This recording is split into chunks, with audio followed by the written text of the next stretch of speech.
अरनिया थाना क्षेत्र के हरीश चांद ने लगाया कुत्ता छोड़ने और जाति सूचक शब्द का प्रयोग करने गंदी गालियां देने का लगाया आरोप। कहा, मैं और मेरी बीबी श्रीजी पार्किंग यार्ड थाना अरनिया में रहकर मेहनत मजदूरी करते हैं। मेरी पत्नी चाय का काम करती है, यार्ड में नौकरी करते हैं। बताया कि मुकेश शर्मा दबंग किस्म का व्यक्ति है। मुझे और मेरी पत्नी को अपनी जान का खतरा है। बुलंदशहर से ब्यूरो रिपोर्ट।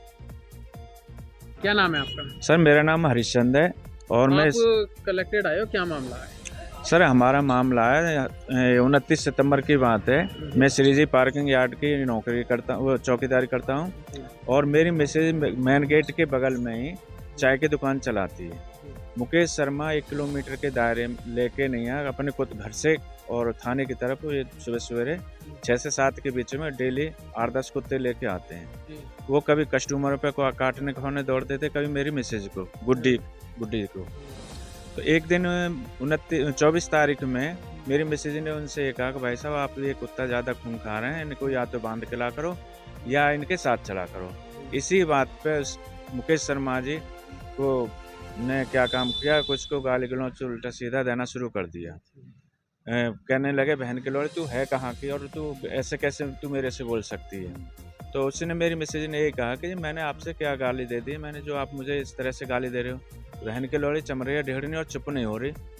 और इस तरह से कहते हुए और जान से मारने के दायरे में तेरे को तो बाद में देखता हूँ, तेरे आदमी को तेरे को निपटवा ही देता हूँ, ऐसे जान से मारने की धमकी देते हुए चले गए।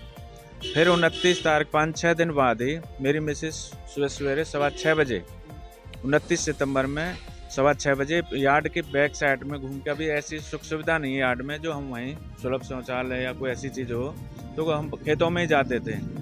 तो हमें मालूम नहीं था कि मुकेश शर्मा का हम यार्ड के पीछे खेती आ रही है। तो जब वो खेती के मेड़ पे जा रही थी चक रोड पे, जब 6:15 बजे मुकेश शर्मा फिर अपने कुत्तों को लेके आगे और अपने खेत की मेड़ पे जाता देख और उसे जाति सूचक शब्द से चमरिया ढेड़ने कहते हुए और वो चक रोड पे ही पहुंच गए। उसको बहुत ज़्यादा गंदी गालियाँ देने लगे, तेरे टांग रख के चीर दूंगा, ये कर दूंगा। ये चीज़ें मैंने आवाज़ सुनी तो मैं भी फिर अपने कपड़े पहन के नहीं आया, मैं बैक साइड में जाने लगे। तो वो गाली देते हुए जान से मारने की धमकी देते हुए, तो सर हम उसी दिन से हम घबरा रहे हैं और पता नहीं कब क्या कर दे। तो हमने उसमें हमने एक लिखित रूप में तहरीर हमने थाने में दी, जिसके के हमारे SHO महोदय हमारे पे उल्टा उस फैसला कराने के लिए दबाव बना रहे हैं। फिर हमने सर यहाँ आए, हम SP महोदय के पास में भी हमने एक प्रार्थना पत्र दिया पहले। तो उन्होंने हमें CO साहब से मिलने के लिए कहा कि आप दूसरे दिन आप ये पहुँच जाएंगे आपके और CO साहब के यहाँ मिलो। तो सर CO साहब ने पहले तो आदेश कर दिया थाने के लिए कि आप इनकी जांच करके इनकी FIR करी जाए।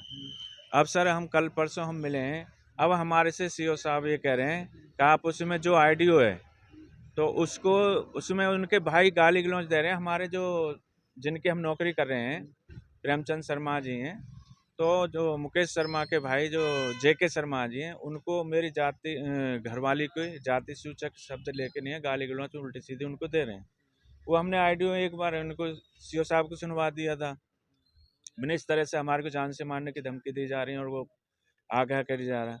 इसे देखते हुए फिर हमने CO साहब से अब कल मिले थे, क्योंकि हमने एक पोर्टल पे उस पर भी डाल दिया था जो हरिजन कल्याण विभाग लखनऊ के लिए। तो वहाँ से जो जांच रिपोर्ट आई है हमारी, पहले SP साहब महोदय के पास में आई, यहाँ से फिर वहाँ गई हुई है। तो हमें कल फ़ोन करके बुलाया गया, तो हमसे CO साहब दबाव बना रहे हैं कि आप इसमें नाम वो संशोधन करके नहीं अपने पत्र में आप हमें लिख के दो, हम आपके जब भी आपको FIR करेंगे जब आप इसमें JK शर्मा का नाम लिखे दोगे। मैंने फिर उनसे कहा, मैंने सर एक बात बताइए, हमने आखिर से मुकेश शर्मा का नाम लेके चल रहे हैं, अब हम दूसरों का अगर हम चाहते तो हम उनके लड़कों का नाम ले सके इसमें। आप कलेक्टेड आए हो क्या सर?